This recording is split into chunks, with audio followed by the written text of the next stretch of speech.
Hi, Barb. I think Norm is not, well, I thought he was here, but then maybe we lost him. He'll be back. He'll be back. So, well, I'm going to introduce the two of you, but my purpose for this is to expand people's understanding of angelic realm souls, and that's kind of what I'm going to say and where we're going to start. But I want you and Norm, many people know him as Rev Norm, and he'll explain that. What's his last name? His last name is Bouchard. It's Bouchard. Bouchard.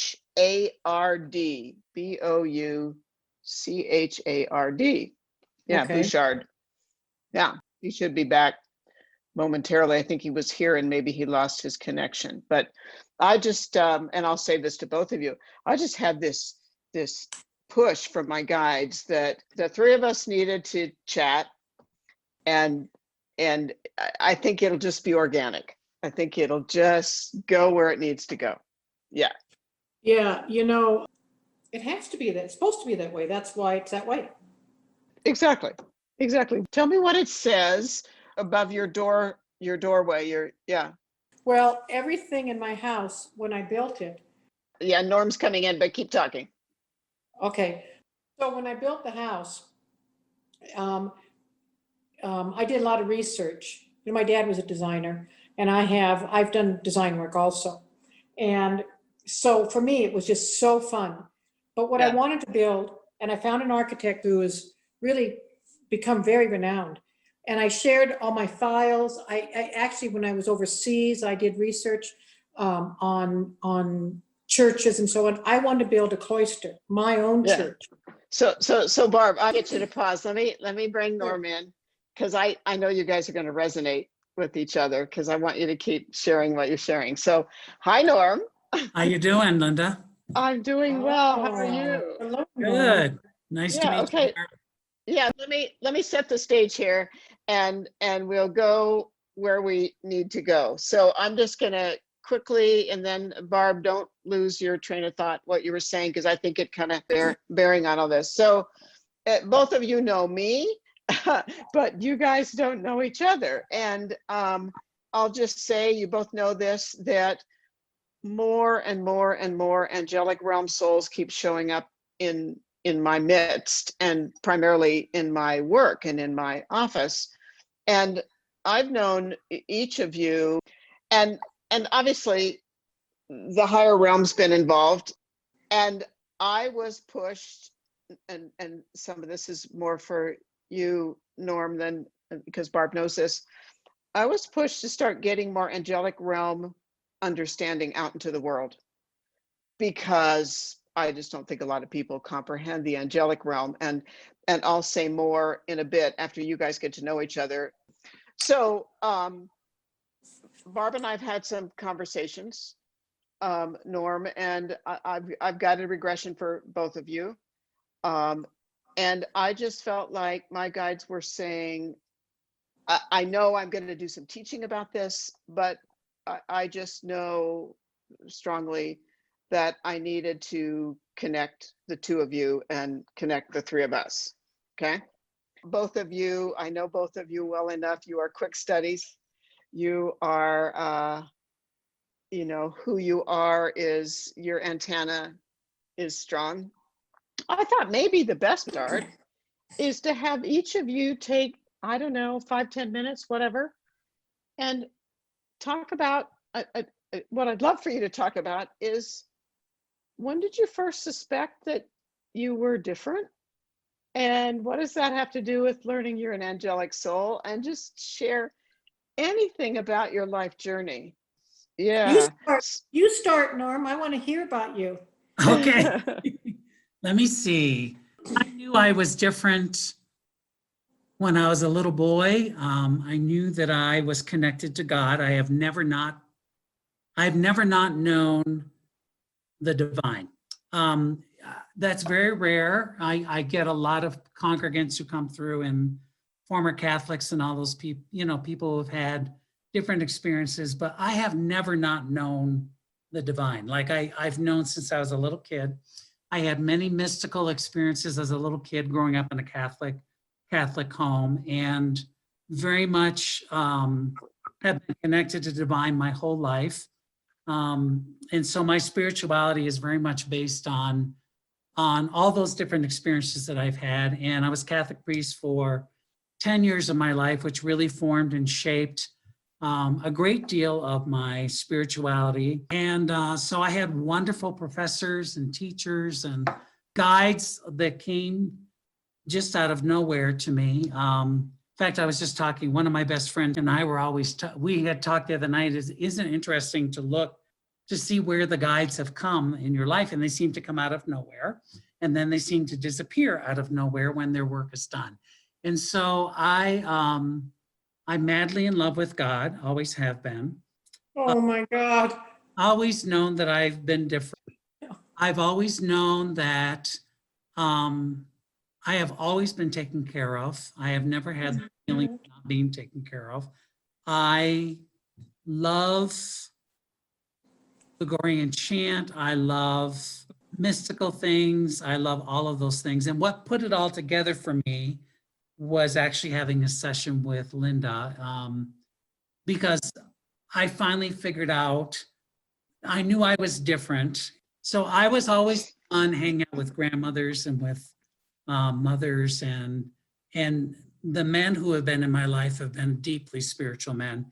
And so I have always attracted these people in my life that push me and pull me, and I engage with them and the whole thing. And so I just realized, like recently, my friend who I just spoke about, he and I struck up a friendship that has become incredibly deep in the last, I would say in the last 5 or 6 months with the coronavirus. It's interesting how my life is crossed with his and his is crossed with mine. But he definitely is he's an old soul. He's a young man, he's been an old soul. And so it is not unlike us spending 5 hours together non-stopping, talking about life. And this man wants to do a book club with me, and he picked Marcus Aurelius as his first book. So just interesting stuff. I really appreciate my Catholic upbringing, and I appreciate the spirituality, but I also realized how limiting it was, and that it was a step forward for me to expand in something different. So when I had my session with Linda, all of this sort of came together. And when something is important, I cry. And so in the session with her, when we asked the question, was I from the angel realm? And they, both Andrietta, one of my guides, and the other guides that were in the room, said, yes, you are. And I couldn't stop crying. So I knew, and I didn't know what it meant. I didn't know what angel realm meant. And Linda was great enough during the session to say, tell them, I will explain to you later. And so our chat afterwards just really, really helped me. And now I realize the angelic realm is so much different than the other two realms. I get it. I totally get it now that it's very different. Our approach to life is different. We're sent here with a reason and a purpose, and we're meant to live that purpose out. And I have been very blessed with the gift to be able to speak. So I love to speak, and I'm a good speaker and a good trainer, and been doing that since I was little. So I really get what the angel realm is about for me, and I get why I'm here, and I get that I have a message, and that I get to really influence people's lives. And I've been doing that for a long time, but I just never knew it at the soul level like I know it now. Like now I really feel it. I feel it very deeply, where before I didn't have that. I just knew I was here. I knew I was involved with teaching, and I was in the spiritual realm. Even when I was in corporate America, I was doing spiritual work. But I didn't have the appreciation and the rootedness now that I do, realizing that I have come from the angel realm. Barb will be interested to hear you think about this too, but I realized that I didn't have like a soul group, like I came here independently, and I have people who I'm very attached to, who I love immensely, But that's different than a soul group. And so it was such a relief during the session to realize I didn't have a soul group, because I always felt like I was searching for it, and why weren't they close, and why wasn't I figuring this out? And now I realize that's not my purpose here. And just one quick thing, Norm, just add in, so Barb knows, what are you doing currently? You know, who is Rev Norm when people call you Rev Norm? I'm the What does senior that- minister of a place called Center for Spiritual Living. We are a principle set theology, and our founder, Dr. Ernest Holmes, believed there was a golden thread of truth that ran through all the major world religions. And he believed that were principles that worked automatically, just like science does. So gravity works, which keeps us in our seat at the moment. And so there are spiritual laws that do the same thing. And so my center is one of about 780 all over the world that teach these spiritual principles, the law of attraction, what you do, your thoughts turn into things, all that sort of thing. So I have a congregation of about 500. And when I got here, it was about 100. So we really have grown it in a beautiful, beautiful way. So that's what I do, my day job. I was in corporate America for 17 years. We trained and certified professionals in the health, social, and financial aspects of aging. And my role in the company was actually the face of the company and the morals of the company, because my president didn't have any. And my role was to teach all the heart things. So I taught grief and loss, senior spirituality, all of those components. So, and I literally walked into that job. I was looking about how to become a speaker after I left the priesthood, and I literally just fell into the job. And it's been that way my whole life. I fall into things, and it's exactly where I need to be. So, and I have a center here in Colorado Springs. It interests me that you left the priesthood.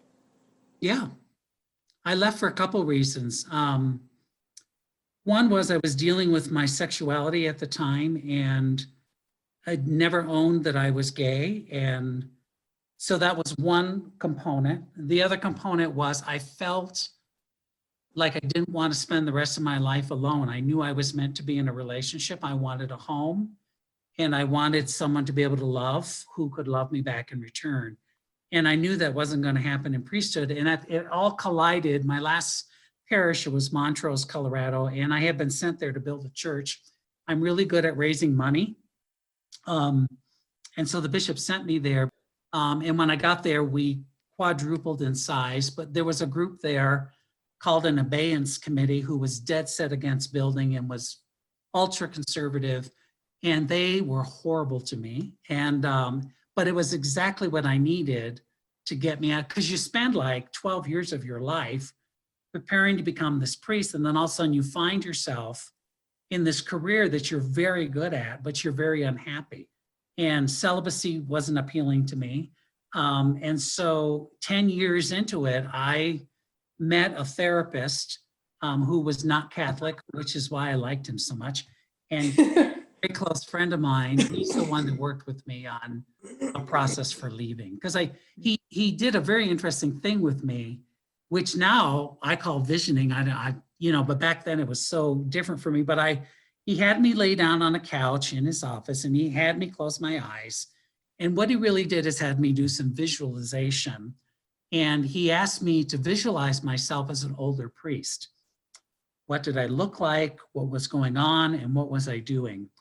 And then he asked me to open my eyes, and I was really embarrassed to tell him the answer. I could see none of it. I couldn't see it. And I'm a very visual person, couldn't see it. It was all black. And I finally said to him, I couldn't see it, which led to this wonderful piece about if you can't see it, you can't create it.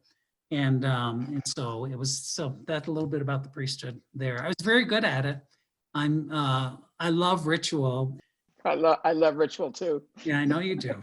So Okay, so Barb, I mean, there's Yep. a lot I could say, but I'm not going to say anything yet. So Barb, I want you to do your own version of what Norm just did and help Norm to know, how did you get to be who you are? Where did I'm sure I've asked you this question, Barb, I just don't remember the answer. At what point did you begin to know you? Well, when you ask Norm, when did you realize you were different? That's how you worded it with him. And Norm's answer was he always knew. I never thought of myself as different. I never, I've never needed I don't know, approval or thought about, well, if I do this and somebody else did, I don't know. I just know. So I just never, when you said, Norm, madly in love with God, I must say that every week, I don't know, it's just how I describe myself. I have always been madly in love with God. Now I came from a very dysfunctional kind of family thing. They tried really hard, but I can think in my life, I used to just talk to God all the time. I mean, I would lay on the ground, look at the clouds, always talking to God. I didn't think people or whatever. When I was baptized when I was 5, Catholic, because my mom wanted me to go to Catholic church. I'm at school. I lasted 1 year in kindergarten. I kicked the nun when she pulled my hair. She pulled it from behind and I didn't know it was a nun. I thought it was another kid. Well, the gates of hell opened up. Yeah, they do when you get nuns. Oh, yes. So my parents realized, yeah. So, you go, I still have my report card that I was just like a devil's child, right? So I lasted just in kindergarten there, which was a blessing, right? Because I didn't have my parents, maybe went to, I don't remember going to church very much. I did have First Communion. I have a picture of that. Remember that. I did have that. And then my parents got divorced when I was like 10 and we went to Phoenix. I was born, they didn't find till I was 3, but I, juvenile rheumatoid arthritis, really bad. And I was literally, my mother would not put me in a wheelchair. She carried me, but I was at Mayo's Clinic for close to 2 years. Only one to ever walk again that was in my ward. I always knew that was not God's plan. And I know sometimes I just know how much he saved me. There's so many things in my life where I just should have really, it just was obvious to me. Somebody was watching out for me. And I loved God. I asked to be confirmed. And my mother said, why do you want to bother with that? And she made my brother go to the classes because it was many miles away and I had to ride my bike. She wasn't going to take me. And my brother always skipped, he never went. But to me, that was fun. And I remember the day that I got confirmed, I was out playing. I was supposed to get confirmed. And a huge tomboy, short hair like that. My mother, by the way, was this beautiful. She was tall, blonde, blue-eyed, Vogue, Harper's Bazaar, beautiful model, crazier than Bedbug in a Mattress Factory, but Yeah. But, and then she had me, I looked a lot like my dad. I looked just like my dad, who was my dad was a beautiful, handsome, incredible human being. He was always my favorite. And so I remember I was supposed to get confirmed. I was such a tomboy. And my poor mother, who kept sending me to these classes to make me a lady, it was like, how to sit and wear gloves. It was just not going to happen. And so I was out playing around and all of a sudden I realized it was confirmation day, threw my bike down, threw on a little white dress, had black socks with holes in them, old tennis shoes with holes in them. My hair was picked every which way but loose, got on that bike and it was several miles and rode my guts out, my heart out to get there. Of course it was started and scooted in on the bench. Well, you know how the girls go to that thing with all, everybody's there and all the white stuff, and here I am. And I'm walking down the aisle, and that church is exactly today as it was when I did that. Not one thing has changed. And I'm walking down, and everybody's like looking at me because it was like a scene out of a movie. Here's this orphan looking kid, you know, scruffy looking, street looking kid. And I just threw my head up and I looked at the cross and I said, you know, Jesus, I know they're all looking at me and I don't care, because you know why I don't care? I don't care because their parents made them be here, and I'm here because I love you. And I went up there with the greatest, I'll never forget it, with the greatest pride in my heart, and got confirmed. Got back on my bike, and so that just tells you a little bit about me. So Barb, say a little, if you will, and then I'll jump in here, but say a little, and these are going to be my words, and you can change them if you want. What kinds of things have you done with your life that relate to, in my opinion, assisting humanity, aiding humanity? Well, you know, I was just born to take care of, to heal, to teach. You know, that's, you know, I just realized that. I mean, I raised my family, I raised my mother. I really was a mother at 10. You know, at 13, I did that's just what I did. And my first holy experience was when I was getting baptized, and I was sitting in the pew with my mom, and I saw, which I didn't even know the word until I was in my 30s, aura. I just saw this light, and I asked my mom, what is that, priest? And she goes, what light? And I said, well, around him. And she goes, it's the candles. And I turned around and looked. I thought it was like from the movie theater. I thought, you know, there was something on him. So I had, 12 I saw stood in front of, probably 15 feet away from the devil So this is, my mother took me to psychics because she didn't know what to do with me.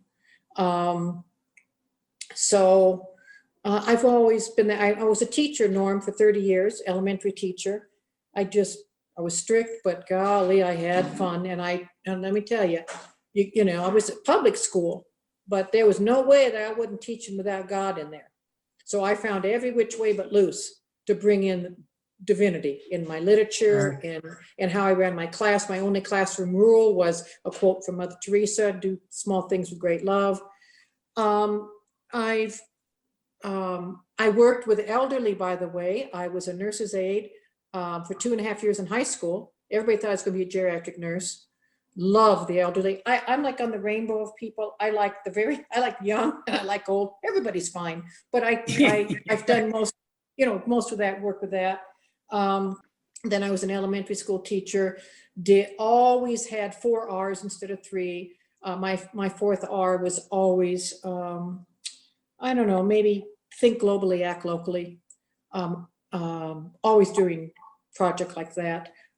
Needed to be with a very diverse. I needed to move out of, I didn't want to teach just wealthy kids. I have a huge thing. I think this is the only life I ever lived as a white woman. I just really needed that. Started in February 1998. Read an article in the paper. I was born not understanding, and 2 things hit me very young as a child. One was slavery and one was the Holocaust. And they bothered me more than others. I mean, they just did. In 1998, when I read an article in the paper about slavery in Sudan, there's a big background about that I think would be very interesting to share sometime, about how I was led to that. It was when I submitted, and that ended up being an international campaign. 600 articles, movie scripts written, a book written, end of the millennium story for Tom Brokaw, at the beginning of the millennium for Tom Brokaw. Time magazine dubbed it the Children's Crusade. It was, front page of many papers around the world. We had 16 countries and 50 states involved. And I've been to Sudan several times. I started a business after that.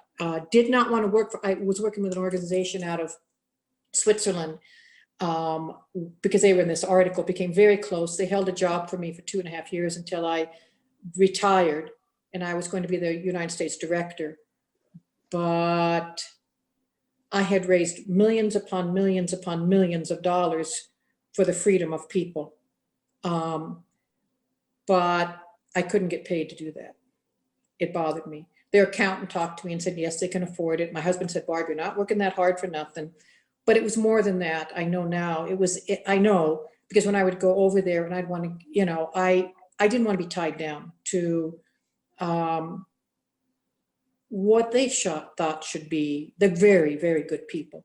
But I just knew I couldn't do that. So I have Pastor Heidi, a friend who was Catholic and then was, a Lutheran minister. Her husband had passed. She was at da da da da da da da. So after about a year of me hammering on them, they finally hired her, and she took that job, and ended slavery in Sudan.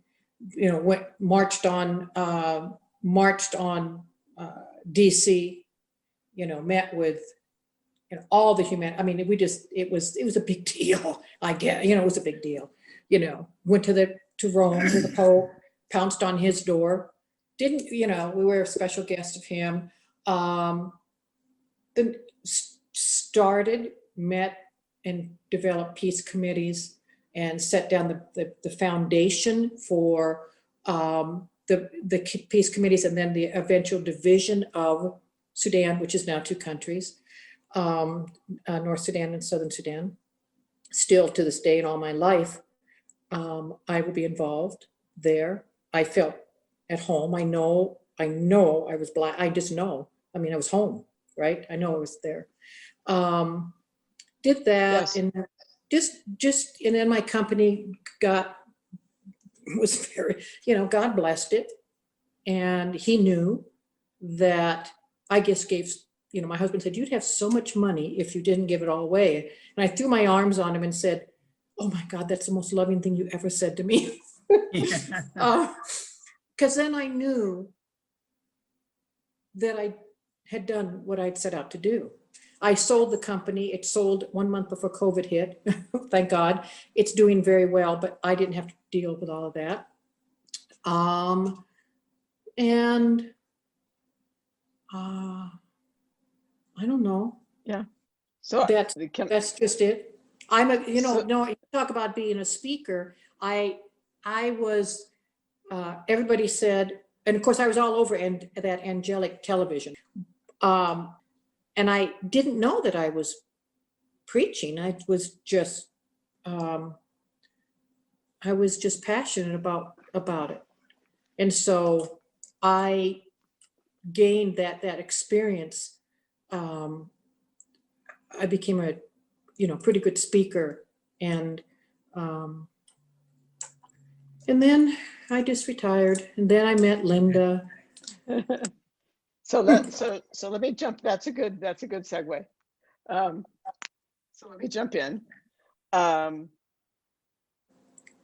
I wish I could say to both of you, I remember when I guided the first client in my practice that discovered they were from the angelic realm, and I don't know when that happened, except to say that what I'm noticing is that I'll say spirit, my guides, God, whomever, are guiding more and more and more angelic souls into my work. And you both know I'm an earth-based soul.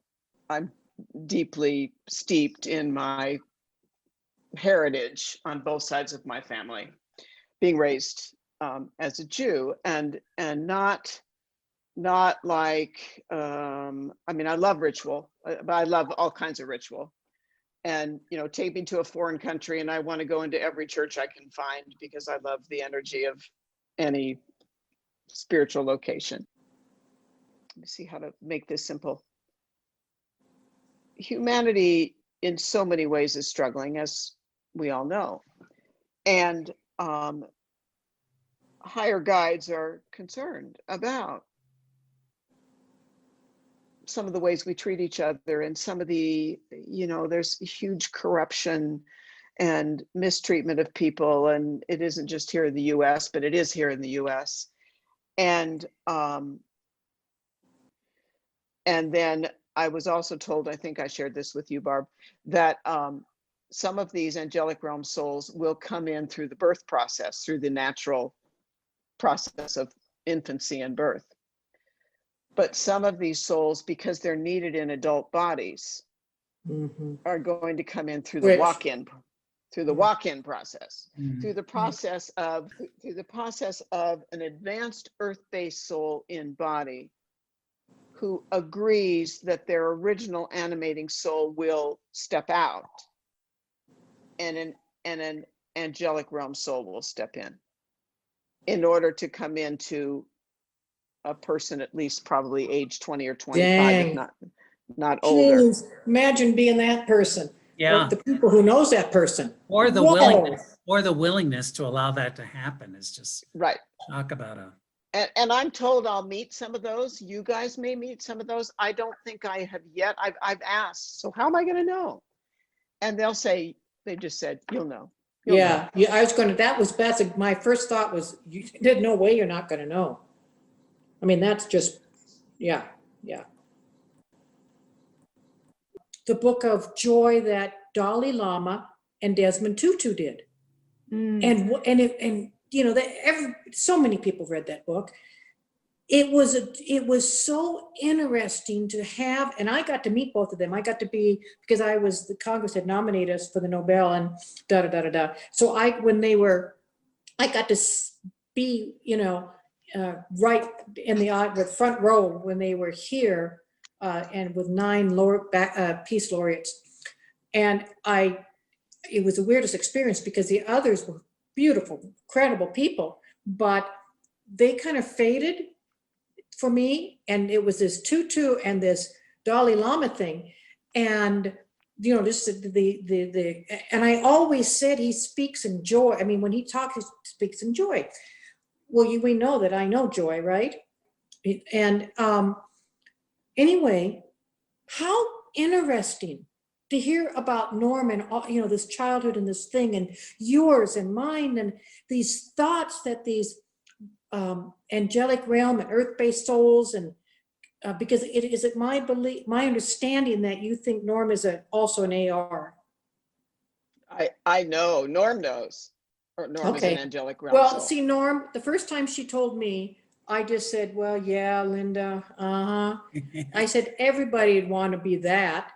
And she said, yeah, but not everybody is. And you have to know this about me, Norm, is I'm the biggest skeptic that there is. You pull a red flag on a lot of this stuff. I don't even know what to call it, spiritual, whatever. Totally get that. I don't believe me. Now, Linda, you haven't heard this, but on my birthday, I had a session with Linda before that, about a month, 6 weeks, something like that before. I hadn't listened to it. And so on my birthday, I sat in front of the tree and all candles lit and all this, beautiful, I love Jesus. And I thought, well, I'm going to listen to this. And I was given probably the greatest birthday gift I will get in this life, for sure. Because I listened, and there's a lot of quiet in there. I mean, I'm not always talking all the time in there. There's a lot of quiet because I'm home. And it's also very, very difficult to speak because I have to dumb it down to get it out of my mouth. And Linda will tell you, it's like molasses in a freezer that's 20 below zero. Yeah. But I listened to that tape, Linda, and my birthday present was, I sat there dumbfounded and I said, for the first time in my life, I said, I didn't make that happen. I didn't do that, because what I heard, I couldn't do that. That's a very similar experience to mine. And that is, I am also a skeptic and was trained to think theologically sound and, and I appreciate the training that I received that I think theologically. But having the experience with Linda, I was shocked by a couple of things. One was I expected it to be more mysterious than it was. Like I don't know what I expected, like trumpets or whatever, or, was incense or mystical, because that's kind of what I was thinking.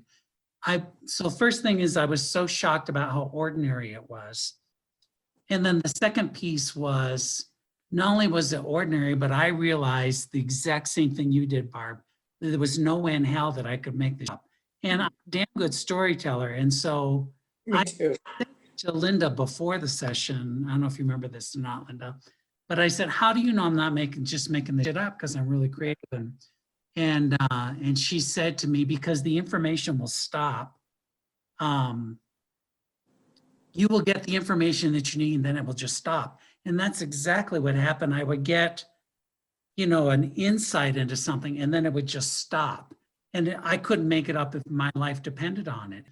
I've been wondering, as an angel realm soul on this planet, I feel so out of place sometimes with the hatred and the horrible stuff that goes on. My soul just aches over it. And I keep thinking, I have my circle of influence, and that's what I'm going to take care of. But I can see totally the need of sending more angel realm souls. It's the answer. I believe it's the answer to move. I believe the big issue in this last election, I don't mean to get political. It's okay. What shocked me was the number of people that voted for Trump. And I couldn't understand it in my head. I got really clear about it because in my meditation, I asked Spirit, I said, you've got to help me with this. I don't understand. And here was the kernel that I discovered. And I believe this is where the spiritual work needs to be done. And that is they're belly button people. They have no consciousness that they are connected to each other and that what they do affects the whole. So they say things like, well, it just, he's great. He's not affecting my 401k, or, well, it doesn't matter to me. My bank account has never been so good. And never understanding that that's a small part of the population that has a 401k. And secondly, it's a small part of the population that has wealth. And so I look at that and there's this whole sense of self, I deserve this. It's about me.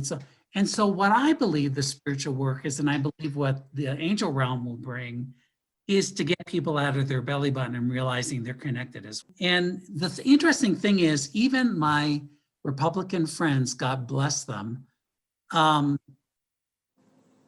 I talk about this work, and when I had them listen to the Sunday when Dr. Linda was here and the workshop, the whole thing, every single one of them realized that it was truth for them. So there's a part of them that is unawakened.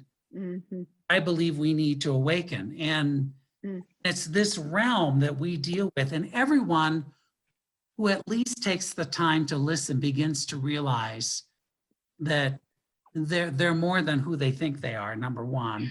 And number two, they came here to do something, and most of them aren't doing it or figuring it out. But I do think that's our work. I do believe, and I believe it's the angel realm work to do that. It's right in with the whole thing of why we come here and why we teach and why we shed light on things and why we have the insights that we do. I'm fascinated by the people who are willing to give up their soul to let another soul in is mind-blowing to me. But I believe that maybe. Well, it is, unless you thought it maybe it's somebody like you or me, because you wouldn't even think twice. No, I nor wouldn't. would I. No, for. So, no, and so that's probably who's going to get hit. And plus, another explanation for that too is that there are more and more advanced souls, particularly advanced earth-based souls, that have more than one incarnation simultaneously. Yeah. That's why I'm And exhausted sometimes. I really do believe that's why I'm tired sometimes. I asked my guides, I said, so would I be one of those souls? Now, sometimes my guides don't want to tell me everything, of course, but I said, would I be one of those souls? And they said, no, absolutely not. And they said, for two reasons. One is the work you're doing on the planet is needed, but even more importantly, as they said, Linda, you're too old. And, we want to have people that have many more years of life on the planet to impact. But I wish I could say to you, and I'll share this with you guys when I do, I don't think it'll be more than maybe 2 months to 8 months before I end up with a client who's one of these walk-ins. I just don't yet, I haven't come across any. Yeah. But what's awesome about doing this other realm is it's always fresh.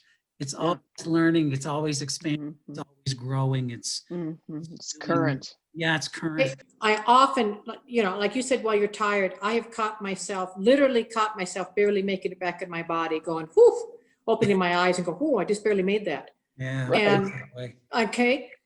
And I'm going to just share one thing before we go. Years ago, we all sit and talk about these terrible things that happen. Ever since a little kid, I don't understand why all these terrible things happen to people. And this is what was told me one day. I have it written in wood. And I said, dear God, I'm so sorry. And I've been talking to you about this since I was little.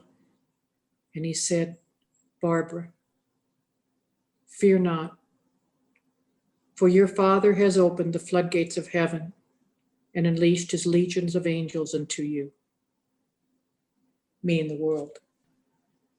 I couldn't make that up. When you were talking about your family, I was thinking about I grew up in such a mess.